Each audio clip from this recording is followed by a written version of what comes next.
Andranomasy tanteraka no nandraisan'ireo poniny talatany volonondry ny fahalasana ny ben'ny tanàna izy ireo izay isan'ny ben'ny tanàna tena mambahoaka raha any an-toeranany.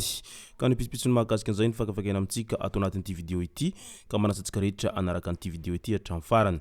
Asa dino ny milaiky ny vidéo antsika ary tsara voatrany ny miabone amin'ny chaîne antsika mba ahafahanareo manaraka tsy tapaka ny vidéo zay lefa nahita isan'andro. Tsy ampelera moa isika fa avy hatrany tonga de vavany ndao ary.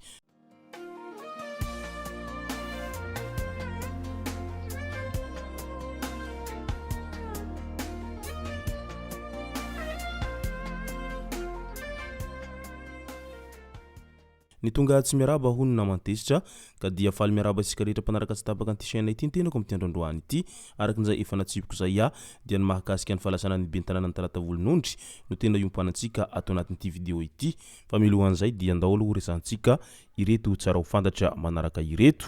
Ambatolampy Antsirabe mitohana tanteraka ny famoivoizana noho ny fanamboarana any amin'ny lalam-pirenena fahafito iny eo anelanelan'ny Ambatolampy sy Antsirabe ary mahatsapa fa voelingelina tanteraka ny famoivoizana miharitra fitohanana mavesatra ireo mpampiasa lalana.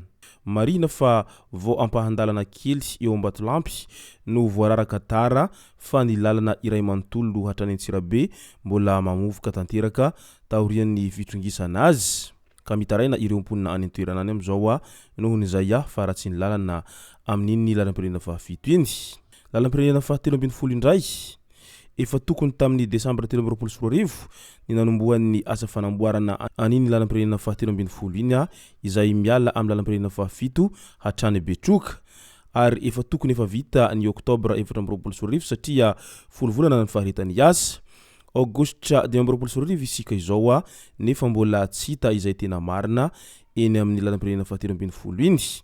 Andriamatoa Andry Rajoelina izay nilaza fa tsy hanao politika intsony raha tsy vita io lalam-pirenena io araky ny voalazany tamin'izany fotoana izany.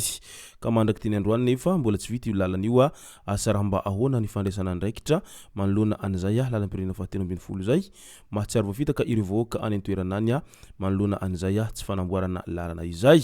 Loza ny famoivoizana indray tetezana hiazomay ankadinondry sakay. Fiara supplémentaire fitateram-bahoaka manao zotra nasionaly ana coopérative Kofima niainga avy any Tsorony Mandidy hiazo any Ambositra tradoza teo amtetezany hiazomay fanjakamandroso commune ankadinondry sakay tamin'iny aliny afako maliny ka mpandeha misa 720 no tao anatin'izany. Somary nandeha mafy ny songona camion teo alohan'ny tetezana ity fiara ity no nisy fiara nipoitra tampoka hihazo any Tsorony Mandidy. Tsy voasokona ilay fiarabe ka nanitsaka isatra avy hatrany ny mpamily. Nihemitra tany amin'ny hantsana amin'ny ilany ankavia ny fiara rehefa maty tampoka ny motera raha ny voalazany loharanom-baovao hatrany. Vokany maty tamin'izany ny olona misa efatra ka reny mpianakaviana ny iray, raim-pianakaviana ny roa ary ankizilahy ny iray.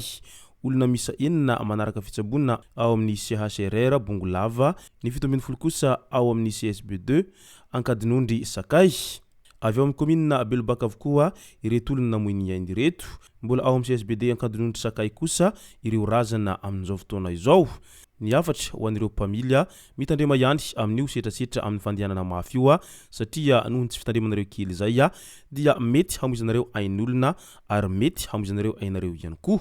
Aleo ihany misoroka toy izay mitsabo aleo mitandrina tsara rehefa mitondra olona izay ao anatin'izay fandehanana mafy mitondra fiara izay. Mahakasika ny sambo AW indray mbola tsy hita popoka hatramin'izao ilay sambo AW niainga tao mahajanga tamin'ny 12 Jona 2024 nefa tsy tonga tany Komoro akory. Niaraka tamina mpandeha misa 30 izy io izay malagasy ny ankamaroany. Tsy mbola nahitam-bokany ihany koa ny fikarohana izay natao ary tsy narehetsambaovao mahakasika azy intsony na ny tompon'andraikitra any an-toerana aza amin'izao fotoana izao. Ka mbola manao antsoavo hatrany ireo tompo-kavana izay tsy hita popoka tao anatin'ity sambo izay tsy hita efa roa volana monja ity nefa tsy fantatra hoe na maty na velona ireo olona tao anatin'izay sambo zay ary maro moa ny resaka mandeha etsiroa amin'ilay hoe ahiahy amin'ny mety ofisiny Jolany sambo tao anatin'izay tsy fahitana an'ity sambo AW ity hatramin'izao. Mahakasika ny fahalasana ny ben'ny tanàna ny talata volonondry indray andao resantsika no mahakasika an'ity fahafatesana mampiahiahy ity.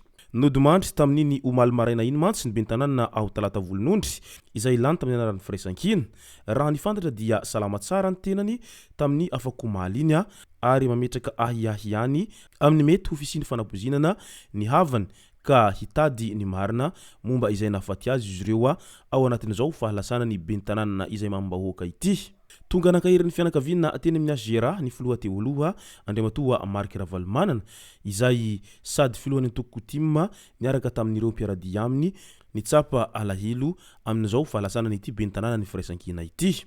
Tonga teny antoerana ihany koa Général de Sara Ravalomanana izay nitondra teny fampiononana ho an'ny fianakaviana ihany koa amin'izao fahalasana ny bentanana ny talata volonondry izao hatrany.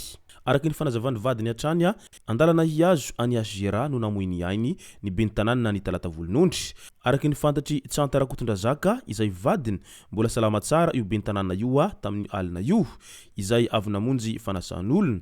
Gaga nefa izy ireo raha vantany vonita an'izay sotraretina izay taorian'izay.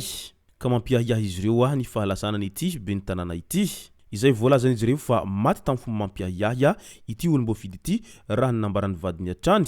Arakin'izay fanazavana voaray fa hoe avy namonjy fanasan'olona tamin'ny alina talohan'io ary mbola salama ka tonga tao an-trano.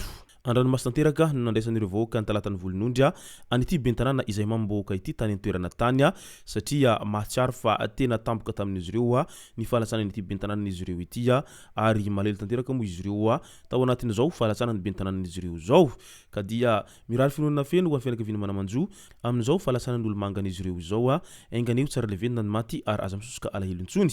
Enganehy ihany koa ho hita izay tena marina mahakasika an'ity fahafatesana mampiahiahy izay maro sahady moa ny resaka mandeha etsiroa amin'ny mety ho fisiany fanapozinana an'ity bentanana ny talata volonondry ity ka dia andrasantsika eto ny valiny izay fanatiadiana mahakasika an'izay fikarohana ny tena marina ao anatin'izao fahalasana n'ity bentanana mambahoaka ity. Izay zay no masaka azona roso tao anatin'ity vidéo ity tompoko lasy tompoko vavy misoratsika rehetra nanaraka an'ity vidéo ity hatramin'ny farany. Aza dino ny milike ny vidéo antsika ary tsara voatrany ny Abonneo Chaine antsika mba ahafahanareo manaraka tsy tapaka ny vidéo zay lefa nahito isan'andro. Tompoko lasy tompoko vavy mankasitraka dia mirary soa.